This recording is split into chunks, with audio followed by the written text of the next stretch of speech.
आज शो शुरू करते वक्त वीरू कहाँ है? आज शो शुरू कर एकदम लपक पैनिक हो गया मुझे सारी हेडलाइंस इधर उधर दिखी और एक पे तो मैंने लिख भी दिया टीम को कि यार मैच तो आज है, कल क्यों लिखा हुआ है।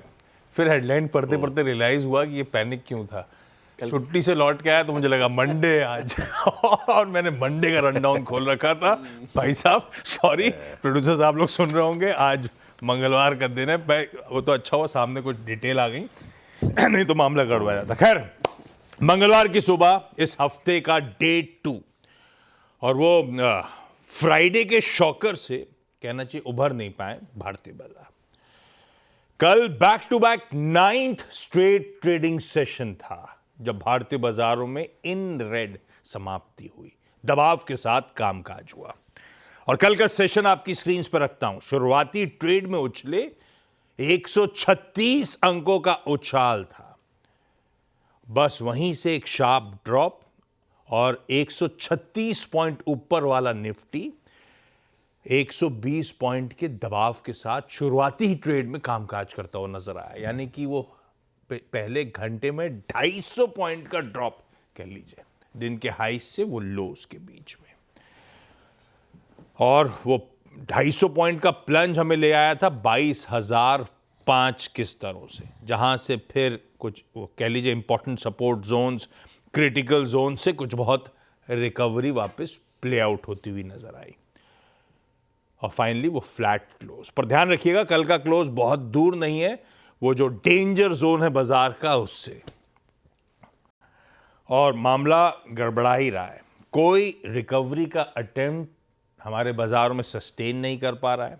कोई भी माइनर बाउंस आए तो आप उससे कहीं ज्यादा एग्रेसिव सेलिंग आती हुई देख रहे हैं। बेसिकली सस्टेन्ड सेलिंग प्रेशर है, बुल्स का कन्विक्शन एकदम नदारत। हमारा सरदर्द है एफआईआईज की रिलेंटलेस कंटिन्यूअस सेलिंग, ऊपर से ग्लोबल लैंडस्केप जो बेहद फ्रेजाइल हो गया है। उसका एक एग्जाम्पल आज के इवेंट्स ही देख लीजिएगा।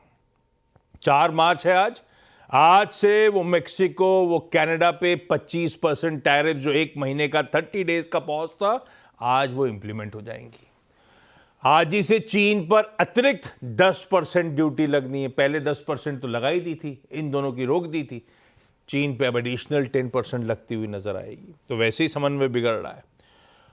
ऊपर से चाइना की टॉप पॉलिटिकल एडवाइजरी बॉडी का एनुअल सेशन आज से शुरू होने जा रहा है। डिटेल्स आगे लेकर आऊंगा जब इवेंट्स कैलेंडर पे उतरूंगा। पता नहीं वो अर्थव्यवस्था को तूल देने के लिए किस तरह के स्टेप उठा रहे हो। तो सरदर्द सब बढ़ता चले जा रहा है ग्लोबल, इसलिए मैंने वो ग्लोब दिखाया था, फ्रेजाइल ग्लोब था। और ऊपर से इन सब के बीच में आज सेंसेक्स के वीकली कॉन्ट्रैक्ट्स की एक्सपायरी का दिन खड़ा है सामने। मैं कहा था उस डेंजर जोन से ज़्यादा दूर है नहीं हम लोग, है ना, कल की क्लोज पे। और आज तगड़ा गैप डाउन है भाई साहब, 3/4% दबाव के साथ 165 अंकों के दबाव के साथ हम कामकाज की शुरुआत करेंगे। अगर वाकई इस तरह का दबाव आया तो वो 22,000 के स्तर टूट रहे होंगे। तो फिर इंपॉर्टेंट ये हो जाएगा कि उन लेवल्स के ऊपर वापस जल्द बाउंस बैक करते हैं, नहीं करते हैं, लोअर लेवल्स पे ही सस्टेन करते हैं। तो एक और इंटरेस्टिंग सेशन के लिए कर लीजिए ब्रेसअप। शुरुआत में तो ऐसा लग रहा है कि सरदर्द रहेगा, देखते हैं दिन कैसे प्रोग्रेस करता है। पर ग्लोबल मूड मॉल है कैसा, हॉर्मास बगल में बैठे हैं, ये सारे जो डेवलपमेंट्स हैं हॉर्मास से अपन लोग समझेंगे, मूड समझेंगे। वीरू बताएंगे कैसे निफ्टी बैंक का आज हमें अप्रोच रखना है मंगलवार के दिन, जब हम सेंसेक्स के वीकली कॉन्ट्रैक्ट की एक्सपायरी देख रहे होंगे। क्विकली दिखा देता हूं हमारे एशियन पीयर्स किस तरह का कामकाज कर रहे हैं। एशिया में मूड ऐसे ही है, बिगड़ा हुआ है, क्योंकि यूएस का हैंडओवर काफ़ी ख़राब था। ये टैरिफ तो अपनी जगह, आज सुबह वो जो ट्रम्प साहब गुस्सा हुए थे ना, उसका कोई रिपरकशन दिखा नहीं था जेलेंस्की से मुलाकात के बाद। ऐसा लगा जेलेंस्की बोले ना ट्रम्प, यूएस तो हमारे साथ ही है। आज सुबह तड़के अपडेट आ गया कि यूएस ने सारा मिलिट्री एड जो यूक्रेन को जाता है रोक दिया, रॉ यूरोप के साथ। ट्रम्प साहब सॉरी, मैं बात नहीं कर पाया कल सुबह। ट्रम्प साहब को भड़काया तो जेडी वैंस ने था, है ना उसमें। खैर, एशियन पीयर्स आपकी स्क्रीन पे पेन में, यह है यूएस का हैंडओवर। 1.5% से 2.5% तीनों बेंचमार्क्स कल यूएस में दबाव में, स्क्रीन पे पूरा दबाव था। ये डाउ एक समय शुरुआती ट्रेड में 200 पॉइंट ऊपर था। वो 200 पॉइंट ऊपर वाला 650 पॉइंट नीचे जाके बंद हुआ है। इस तरह का प्रेशर माउंट हुआ है और आज सुबह के फ्यूचर्स थमे हैं। ऐसा कोई रिकवरी नहीं है, पर यह है कि कल के पेन के बाद आज थमे हुए से, सदे हुए से आपको यूएस के फ्यूचर्स नजर आएंगे। ऐसे में हरमाज, गुड मॉर्निंग आपको। बहुत कुछ है मैप करने को। पिछले कार्यकाल में ट्रम्प साहब आए थे तो जो अपडेट्स आते थे मजा आता था रोज सुबह। इस बार रोज सुबह अपडेट्स आते हैं लेकिन मजा नहीं आ रहा है। 80 साल से ऊपर लोग अपने परिवार का सोचते हैं, देश का सोचते हैं, ये तो बर्बादी पे लगे हुए हैं। कैसा मूड है भाई साहब? गुड मॉर्निंग आशीष। और मारुति की एक ऐड बहुत पॉपुलर हुई थी, हम जब स्कूल में थे तो पापा की करा पेट्रोल खत्म ही नहीं होता। तो वैसे इनका भी यही है कि इनके हेडलाइन खत्म ही नहीं हो रहे और इतने सारे हेडलाइन है आज कि पूरा शो खत्म हो जाए फिर भी हम पूरे हेडलाइंस कवर नहीं कर पाएंगे। लेकिन बाजार के हाल तो बिगड़े हुए हैं, क्योंकि एक तरफ दोपहर तक तो अमेरिकी बाजार जो थे वो फ्लैट लाइन के आसपास ही थे, मगर जब से मैन्युफैक्चरिंग पीएमआई का डेटा आया, ट्रम्प साहब के बयान शुरू हुए, उसके बाद से ये वन वे गिरावट शुरू हुई और उन्होंने साफ साफ कह दिया कि मेक्सिको और कनाडा के पास अब कोई रास्ता नहीं बचा है। टैरिफ लगेंगे, आज से लागू हो जाएंगे और लगभग $1.5 ट्रिलियन के इंपोर्ट्स पर आज ये 25% के टैरिफ लागू होंगे, सिवाय कनाडा के एनर्जी सोर्सेज के, जिन पर सिर्फ 10% के टैरिफ्स लागू होंगे, क्योंकि वो यूएस का एक बहुत बड़ा इंपोर्ट है। और ये तो आज की बात रही। अगले हफ्ते 12 तारीख से 25% टैरिफ स्टील और एल्यूमिनियम पर भी लगने हैं, तो उस पर भी क्लैरिटी आनी बाकी है, तो वहां पर भी नजर बनाए रखने की जरूरत होगी। और ये तो एक तरफ के टैरिफ रहे, और टैरिफ आने बाकी है, क्योंकि अब यूएस के कॉमर्स डिपार्टमेंट ने ये प्रस्ताव रखा है कि कनाडा से जो लंबर आता है जिससे घर वर बनाए जाते हैं, उस पर जो एंटी डंपिंग ड्यूटी है उसको तिगना कर दिया जाए, दुगना भी नहीं तिगना कर दिया जाए। और एग्रीकल्चरल प्रोडक्ट्स के जो इंपोर्ट्स है जो यूएस में आते हैं उन पर भी टैरिफ 2 अप्रैल से लगाए जाएंगे, मगर इस पर अब तक कोई क्लैरिटी नहीं है कि किन पर लगाए जाएंगे और कितने लगाए जाएंगे। मगर सबसे ज़्यादा जो इंपोर्ट होते हैं वो है फल, सब्जियां और नट्स, वो सबसे ज़्यादा इंपोर्ट होते हैं यूएस में। और चीनी, कॉफ़ी और कोको, ये लगभग 15% के टोटल इंपोर्ट्स के ये सारे हैं। और डेफिसिट जो है, ट्रेड डेफिसिट, उनकी एग्री ट्रेड डेफिसिट लगभग $50 बिलियन की हो गई थी। इस वजह से अब ट्रम्प साहब जो है इन पर भी इंपोर्ट्स पर टैरिफ लगाने की सोच रहे हैं 2 अप्रैल से।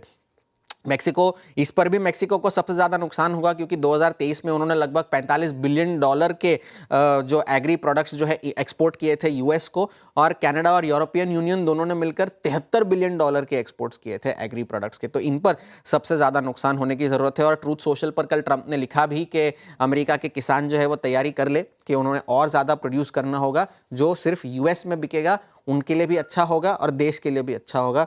हैव फन, ये उनका पोस्ट था ट्वीट पे, उनके ट्रूथ सोशल पे। अब जवाबी कार्रवाई के लिए बाकी सारे देश तो तैयार है। ग्लोबल टाइम्स की रिपोर्ट ये कह रही है कि चाइना भी रिटेलिएटरी मेजर्स जो है उन पर विचार कर रहा है, एग्री प्रोडक्ट्स पर और फूड प्रोडक्ट्स पर भी। टैरिफ और नॉन टैरिफ दोनों मेजर्स है। आज से जो नेशनल पीपल्स कॉन्फ्रेंस शुरू हो रही है उस पर शायद कोई उसमें बयान निकल कर आए कि क्या करना चाहते हैं वो। पहले भी इस पर चर्चा हो चुकी है कि मेटल्स, एलएनजी और एग्री मशीनरी पर तो वो टैरिफ लगाने की सोच ही रहे थे, और कनाडा ने तो पहले ही कह दिया था कि हम भी रिटेलिएटरी टैरिफ लगाएंगे। तो पहले चरण में जो टैरिफ लगेंगे वो 25% टैरिफ यूएस से जो कनाडा में orange juice, peanut butter, wine और कॉफ़ी जो जाती है उस पर 25% के टैरिफ लगेंगे। इन सब की कुल जो कीमत है वो लगभग $20 बिलियन की है, उन पर टैरिफ लगेगा। और कार, ट्रक, स्टील और एल्यूमिनियम जो कि अगले कुछ हफ्तों में टैरिफ कनाडा लगाएगा यूएस से जो आने वाले सामान है उन पर। और बैंक ऑफ कनाडा ने ये चेतावनी भी दी है कि अगर ये टैरिफ वॉर ज़्यादा देर तक चली तो लगभग 2 साल के लिए कनाडा की ग्रोथ जो है वो ख़त्म हो जाएगी। ये बैंक ऑफ कनाडा की चेतावनी है। दूसरा ख़राब ट्रिगर जो ये था वो ये था कि अब यूएस की अर्थव्यवस्था जो है, जिसे आप कहते हैं एक स्टैगफ्लेशन के पे पहुंच रही है। हमने कल भी ये चर्चा की थी कि नेगेटिव ग्रोथ का अंदेशा लगाया है अटलांटा फेड के सर्वे ने। जीडीपी ग्रोथ नेगेटिव हो सकती है पहली तिमाही में। और कल मैन्युफैक्चरिंग पीएमआई का जो डेटा आया वो 50.3 आया है, तो ना कॉन्ट्रैक्शन ना एक्सपेंशन आप इसे कह सकते हैं। तो ये लो ग्रोथ हाई इन्फ्लेशन वाला जो माहौल है, जिसे आप स्टैगफ्लेशन कहते हैं, वहां पर अमेरिका की अर्थव्यवस्था बढ़ रही है। और नए ऑर्डर्स जो है वो अक्टूबर 2024 के बाद पहली बार कॉन्ट्रैक्शन में चले गए हैं, तो और खराब संकेत अर्थव्यवस्था के लिए आए।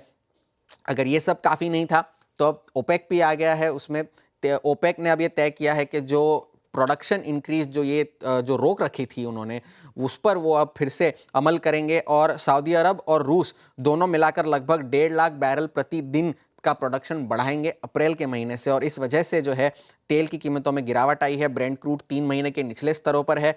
और लेकिन आईईए ने तो पहले ही चेतावनी दी कि ओपेक अगर प्रोडक्शन ना भी बढ़ाए तो भी ग्लोबल तेल बाजारों को लगभग 4.5 बैरल प्रतिदिन का सरप्लस झेलना होगा, क्योंकि यूएस, कनाडा, गयाना से जो तेल का जो उत्पादन हो रहा है वो इसे कवर अप करने के लिए काफ़ी है। तो अब और प्रोडक्शन बढ़ाने वाले हैं, तो इससे शायद तेल की कीमतों में और दबाव हो सकता है।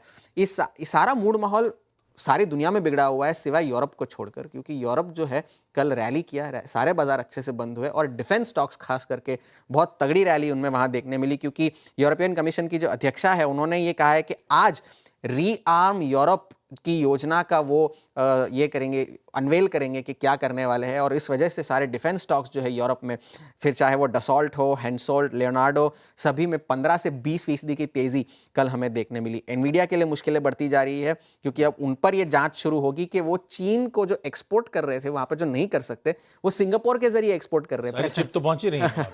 तो सिंगापुर भेजकर फिर वहाँ से चीन भेज रहे। तो 3 लोग पिछले हफ्ते गिरफ्तार भी किए गए थे, सिंगापुर के अफसरों ने वहाँ पे 3 लोगों को गिरफ्तार भी किया था। इस वजह से कल एनवीडिया में भी 9% की गिरावट हुई, लगभग 300 बिलियन का मार्केट कैप गायब हो गया। तो वो एक बड़ा टेक अवे था। और आज डोनाल्ड ट्रंप जो है जॉइंट सेशन ऑफ कांग्रेस को संबोधित करने वाले हैं, तो वो एक बड़ा ट्रिगर है। चाइना से क्या संकेत निकल कर आते हैं वो एक बड़ा ट्रिगर है। हैंडओवर गड़बड़ है, कुर्सी की पेटी बांध लीजिए, मौसम बिगड़ने वाला है। पता नहीं कब फ्लाइट अपने डेस्टिनेशन पे पहुंचेगी। वो बड़ी परेशानी हो गई है, लेकिन ठीक है, इस पर परेशानी में भी स्मार्टली ट्रेड करें तो कमाई के मौके तो हैं ही हैं। कल सुबह मैं कमेंट्री सुन रहा था, एकदम सटीक बैठी है। कल ये बात हुई थी कि 22,251 से 310 के जोन्स पे अगर निफ्टी आ रहा है तो शॉर्ट करिए। इंट्राडे हाइस देखिए 261 के, उन्हीं जोन्स पे आया, शॉर्ट करने के मौके, और उन शॉर्ट्स को कवर करिएगा 22,060 से 21,971 के जोन्स पे। 22,004, 22,005 तक निफ्टी आया। तो अपने जोन्स पे अपन ने शॉर्ट किया था, अपने जोन्स पे अपन ने शॉर्ट्स को कवर करा, बढ़िया नीट मुनाफा हुआ है। अब वो हाईज और लोज के बीच में 250 पॉइंट है, बट नॉट एग्जैक्टली 250 पॉइंट को पकड़ नहीं पाता, लेकिन अच्छे खासे गेन्स हुए अगर आपने उन जोन्स की कदर की होती तो। खैर वीरो, गुड मॉर्निंग, बढ़िया रहा कल। प्रिसाइसली उन लेवल्स पे आए, वहीं से मामला ठंडा पड़ा, अपने जोन्स पे अपन ने कवर करा, तो वापस थोड़ी सी रिकवरी का ट्रेड प्ले आउट होता हुआ नजर आया। पर समीकरण आज फिर से बिगड़े हुए हैं। कल तो 22,000 को ले दे के डिफेंड कर लिया भारतीय बाजार में, आज फिर से चैलेंज करने जा रहे होंगे, शायद उसके नीचे खुल रहे होंगे अगर गिफ्ट निफ्टी सही है तो। ऐसे में क्या वॉच करें, कैसे ट्रेड लें, समीकरण बैठ कैसे रहे? जी गुड मॉर्निंग आशीष। देखिए आशीष, कल आप थे नहीं, मैं आपके साथ ही डिस्कशन करने के लिए एक इमेज लेके आया था। कल उसका मीनिंग बहुत था और मेरे ख्याल से कल से ज़्यादा उसका मीनिंग आज है, और वो है वीकली चार्ट्स। पोस्ट कोविड यानी जुलाई 2020 के बाद अब तक हमने कभी भी 100 वीक एक्सपोनेंशियल मूविंग एवरेज के नीचे कभी क्लोज नहीं दिया है। और कल का लो 22,000 का पुट राइटर्स का जोन, कल का लो पिछले हफ्ते का लो, यानी 100 वीक एक्सपोनेंशियल मूविंग एवरेज, अब हम उसके आसपास ट्रेड कर रहे हैं। अगर ये कोलैप्स हुआ तो यकीन मानिए बाजार में बहुत दूर तक कोई सपोर्ट नहीं है। इस एवरेज को हम पोस्ट कोविड के अपने इस पूरे बुल रन में होल्ड कर रहे थे। 2 बार टच हुआ, लेकिन क्लोजिंग बेसिस को हमने डिफेंड किया उसको। सो ये ट्रेजेक्ट्री टूटना दिक्कत भरा काम होगा। अब आते हैं आज की अप्रोच पे। देखिए, पेन है गिफ्ट निफ्टी में और ग्लोबल मार्केट्स का सेटअप काफ़ी नेगेटिव है। पहले आइए इंस्टीट्यूशनल अप्रोच पर। एफआईएस ने कल हालांकि देखिए कैश में बहुत बड़ी मात्रा में सेलिंग करी और करीब 4,788 करोड़ रुपए की। डीआईएस का स्ट्रॉन्ग बाय था, उसने एक हमें 22,000 को डिफेंड करने का मौका दिया। 8,791 करोड़ रुपए की इंडेक्स एफआईएस ने कल बाय किया 140 करोड़ रुपए का, बहुत छोटे से क्वांटम में। और स्टॉक फ्यूचर्स में बाइंग थी करीब 2,500 करोड़ रुपए की, जहां पे करीब 60,000 कॉन्ट्रैक्ट लॉन्ग और करीब 13,000 कॉन्ट्रैक्ट शॉर्ट थे। कल जो हमने शॉर्ट करने का जोन आइडेंटिफाई किया था 22,250, देखिए ये शॉर्ट के कॉन्ट्रैक्ट्स वहीं पर, इसमें कोई बहुत बड़ी तब्दीली नहीं हुई है। हमने जो शॉर्ट करने का जोन आइडेंटिफाई किया था 22,250, 310, वो क्या था? वो था कॉल राइटर्स का जोन। इस ट्रेजेक्ट्री के 2 सबसे बड़े कॉल राइटर्स हैं। अभी देखिए कॉलाइटर्स 22,000 पे नहीं आए हैं, अभी वो चुपचाप बैठे हैं 22,300 की ट्रैजेक्टरी पे, 22,400 की ट्रैजेक्टरी पे। ये दो बड़े कॉलाइटर्स हैं और 22,500 पे तो खैर है ही, बट नियरेस्ट स्ट्राइक्स ये हैं। 22,000 के पुट 68 लाख का आउटस्टैंडिंग होल्ड करते हैं। Same is the case with 21,900 as well. यहाँ पे ये दो पुट्स अप्रोक्सीमेटली 1,36,000 का आउटस्टैंडिंग होल्ड करते हैं। अब आइए आप जरा पिरामिड्स पे, पिरामिड्स आपको क्लियरली डिफाइन करेंगे कि हमारे पास जोन क्या था, और अब जब हम उस जोन से बाहर निकल जाएंगे तो हम किस चीज़ की तैयारी करेंगे। प्लीज स्क्रीन पे लेके आइए। कॉलाइटर्स 300-200 पे, पुट राइटर्स 21,900 पे और 22,000 की ट्रैजेक्टरी पे। अब लेके आइए लेवल्स। RS1 रखिएगा। अभी भी कुछ देर के लिए भूल जाइए कि गिफ्ट निफ्टी क्या कर रहा है। अभी भी the best trajectory to go short is closer to RS1। अभी भूल जाइए कि गिफ्ट निफ्टी क्या कर रहा है।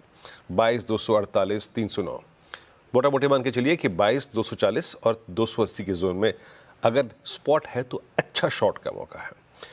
खैर अब ये तो होगा नहीं, आज शुरुआत में तो एटलीस्ट नहीं होगा। अगर गैप डाउन हुआ, याद रखिएगा जिस लेवल को हमने कल डिफेंड किया, जिस लेवल को हमने शुक्रवार को डिफेंड किया, दैट्स 22,000, वो परसिस्ट करता है बेस वन पे। एक बात समझ लीजिएगा, बेस वन लेके आइए स्क्रीन पे, that's 100 week exponential moving average और ये पुट राइटर्स का जोन। अगर आपके पास कल की शॉर्ट है और इंट्राडे में भी शॉर्ट करने का मन बना रहे हैं, अगर ये बेस वन की ट्रैजेक्टरी के नीचे हम टिक गए तो पेन बढ़ेगा, और इन दैट केस 21,833 ओपन है निफ्टी पर, ट्रेड अकॉर्डिंगली। अब इसको स्पॉन्सर कौन कर सकता है? देखिए कल निफ्टी आईटी संभल गया, निफ्टी आईटी ने हमें 22,000 को डिफेंड करने का मौका दिया कल। लेकिन बैंक निफ्टी का क्लोज बड़ा इंटरेस्टिंग था, लोअर लेवल से रिकवरी थी, लेकिन जरा प्लीज एक बार बैंक निफ्टी का मंथली चार्ट रखिएगा। एग्जैक्टली लो क्या था? 47,817। ये वही जोन का लो है जो है 27 जन का लो, यानी बैंक निफ्टी अब जाके अपने 27 जनवरी के लो को ब्रीच करेगा। कॉलाइटर्स लिखा ये कैसे प्लेस्ड है? 49,000 अभी भी कॉलाइटर्स का जोन है, 48,000 अभी पुट राइटर्स का जोन है, बट कल की FI सेलिंग ने HDFC बैंक को टारगेट किया, कल की FIs की सेलिंग ने रिलायंस को टारगेट किया। ये दो स्ट्रक्चर्स निफ्टी के लिए और बैंक निफ्टी के लिए आज दिक्कत का सबब होंगे। लिखे आइए लेवल्स। RS1 स्टिल कह रहा हूं ड्यूरिंग द डे, ये समरी ड्यूरिंग द डे के लिए है। Closer to RS1 better sell zone है, जो सेल जोन है वो बेटर है यहां पर क्योंकि गैप डाउन हो रहा है। लेकिन अगर बैंक निफ्टी अब बेस वन को तोड़ रहा है, बेस वन क्या है? ये 27 जनवरी का लो। बेस वन क्या है? पुट राइटर्स का जोन। अगर ये वायलेट हो रहा है 47,813 and 48,089, that means bank Nifty is preparing for 47,474 and 323। Trade accordingly. याद रखिएगा गैप डाउन हो रहा है, गैप डाउन पे शॉर्ट करना बहुत अच्छा नहीं होता है, बट आज के जो बेस वन है ना दोनों इंडेक्सेस के, वो इतने क्रिटिकल है कि पूछिए मत। वो हमारा उसके नीचे अगर क्लोज आ गया तो हमारी एक और बड़ी डाउनसाइड खुल जाएगी। आशीष। अरे भाई साहब, ये है इस समय के समीकरण, ये है लेवल जो आपको वॉच आउट करने हैं। वो मिलिट्री एड यूक्रेन को रोकने का फैसला, क्रूड देखिए किस तरह से अब नरम पड़ रहा है। टिकर टीम वो फ्लैश अपडेट्स भी दे रही है, ब्रेंट अच्छा खासा कूल ऑफ हो रहा है। खैर मैं सब डिटेल्स पे आता हूँ आगे, लेकिन आज पहले जो स्टॉक्स रडार पे रखने खबरों की वजह से वो दिखा देता हूँ आपको। सबसे पहले ये ज्वेलरी स्टॉक्स, अब उसमें टाइटन को रडार पर रख लीजिए गोल्ड के चलते, थंगमाइल को रडार पर रख लीजिए चांदी के चलते। कल शाम को अपडेट आया है, गवर्नमेंट ने जो बेस इंपोर्ट प्राइसेस हैं गोल्ड के प्रति 10 ग्राम $11 से काटे हैं और चांदी के प्रति किलोग्राम $18 से रिड्यूस कर दिए। तो सारी ये James and jewellery companies radar पे रखिएगा। दो अपडेट्स आए भारत सरकार की तरफ से, दो सरकारी कंपनीज। पहले तो IRCTC जो एक इस समय मिनी रत्ना है, उसे कल बाजार बंद होने के बाद अपडेट आए कि नवरत्न का स्टेटस ग्रांट कर दिया गया है। बेसिकली बोर्ड के पास ज़्यादा पावर आ रही है फैसले लेने की, ज़्यादा थ्रेशोल्ड तक अब ये लोग अपने फैसले खुद ले पाएंगे, ना कि मिनिस्ट्री का दरवाज़ा खटखटाने की ज़रूरत पड़ेगी। अच्छी खबर है। ऐसे ही IRFC को भी नवरत्न का स्टेटस कल मिला है, तो ये दोनों स्टॉक्स रडार पे आ गए। आस्क ऑटोमोटिव, इस कंपनी ने जापान की कंपनी क्यूशू के साथ एक टेक्निकल असिस्टेंस और लाइसेंसिंग एग्रीमेंट करा है। बेसिकली टेक्निकल नो हाउ मिलेगी इनको और ये प्रोडक्ट्स का हिंदुस्तान में मैन्युफैक्चर करेंगे। कौन से प्रोडक्ट्स? टू व्हीलर्स के लिए high pressure die casted alloy wheels बनाने का अब ये काम करेगी इस करार के बाद। भाई टैरिफ इंप्लीमेंटेशन आज की टॉप न्यूज़ है, जिसने कल यूएस का मूड वैसे ही बिगाड़ रखा था। मेक्सिको और कनाडा पे लगी है, अब इनके रेसिप्रोकल ये भी शायद कर रहे हो, इनके भी टैरिफ्स लग रहे हो। तो इस बीच हमारी फिर ऑटो एंसिलरी कंपनी वैसे बहुत करेक्टेड है, स्टॉक्स बहुत तगड़े पिटे हुए हैं, चाहे वो संवर्धन मदरसन हो, चाहे सोना BLW हो, और भी हैं, पर ये दो प्रोमिनेंट नाम है। हमेशा इनके थ्रू अपन बातचीत कर लेते हैं कि auto ancillary as a space radar पर रखिए। वो ऑटो एंसिलरीज जो यूएस मैन्युफैक्चरर्स को सप्लाई करने का काम करती हैं। IEX का फरवरी मंथ का अपडेट आया है। इलेक्ट्रिसिटी का ट्रेडेड वॉल्यूम 9% साल दर साल बढ़ा है और ग्रीन मार्केट में ये कह रहे हैं हमने 85% की ग्रोथ अचीव करी, हालांकि वो बेस छोटा है। RBL बैंक ने कुछ अपॉइंटमेंट्स अनाउंस करे कल बाजार बंद होने के बाद। नए प्रेसिडेंट और head of branch banking and retail liabilities announce हुए नरेंद्र अग्रवाल साहब, और चीफ ऑपरेशंस ऑफिसर अपॉइंट हुए TS परी साहब। गोदरेज प्रॉपर्टीज, इनका एक पुराना 2008 का एग्रीमेंट था Travancore chemicals and manufacturing company के साथ, उनके लैंड पार्सल को डेवलप करने का। वो 2008 का एग्रीमेंट कल अपडेट आया बाजार बंद होने के बाद, कैंसिल कर दिया इन्होंने। कोफोर्ज की आज बोर्ड मीट है, स्टॉक स्प्लिट पर कंपनी का बोर्ड विचार कर रहा होगा। 10 रुपए की फेस वैल्यू करंट है इस समय, देखते हैं किस तरह का अपडेट आता है। खैर ये और भी स्टॉक्स हैं जो मैं डिटेल में अपन जब 8 बजे जुड़ेंगे मुनाफे की तैयारी में तब बातचीत करेंगे। सारे इंपॉर्टेंट थे जो सुबह सुबह अपन ने जान लिए। क्विकली छोटा सा ब्रेक के उस पर आज का बेहद इंपॉर्टेंट इवेंट्स कैलेंडर और साथ साथ कमोडिटी स्ट्रैटेजीज।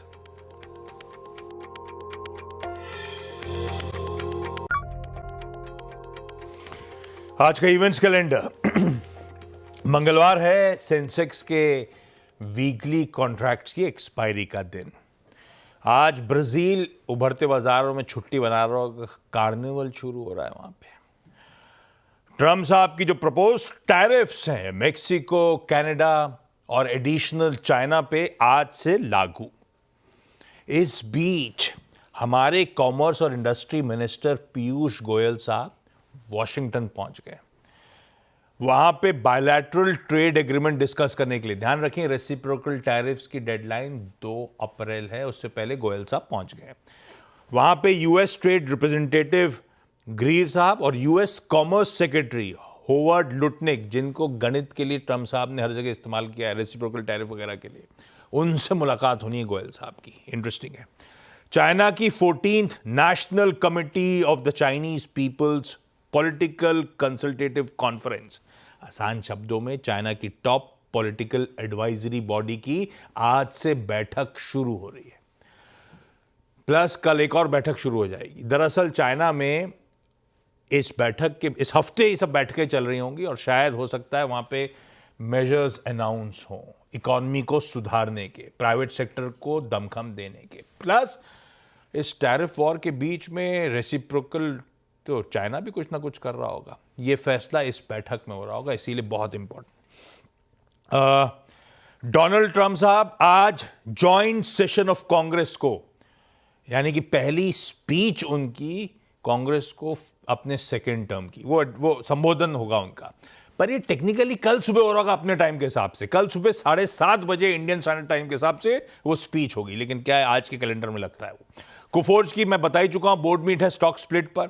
टाटा मोटर्स की हाइड्रोजन फ्यूल सेल बसेस के पायलट रन को नितिन गडकरी साहब और प्रहलाद जोशी साहब फ्लैग ऑफ कर रहे होंगे।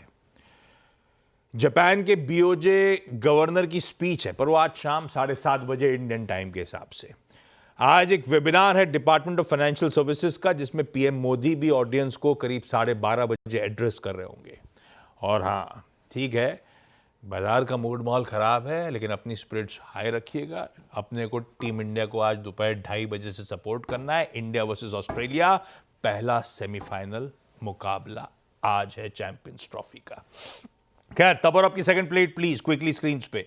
कच्चा तेल नरम पड़ रहा है, वो मैंने बताया था। बॉन्ड यील्ड्स, डॉलर इंडेक्स सब कूल ऑफ हो रहा है भाई साहब। वो प्लेट स्क्रीन पर आ जाएगी। खैर, कुंवर जी ग्रुप के रवि देओरा साहब ने मदद करी। डॉक्टर देओरा कह रहे हैं सोना अप्रैल वायदा खरीदने के मौके ढूंढिए 84,600 के स्टॉप के साथ। एल्यूमिनियम मार्च वायदा खरीदने के मौके ढूंढिए 254 का एसएल लगाइएगा। छोड़े जा रहा हूं गिफ्ट निफ्टी के थोड़ी से दिक्कत भरे मंगलवार के संकेतों के साथ। 150 पॉइंट से ज्यादा के गैप डाउन के साथ शुरुआत करेंगे। इस तरह का ग्लोबल मूड है जो रिफ्लेक्ट करता हुआ गिफ्ट निफ्टी पर। खैर, आज के शो मॉर्निंग कॉल में इतना ही। ब्रेक के उस पार सीधा सौदा। नमस्कार।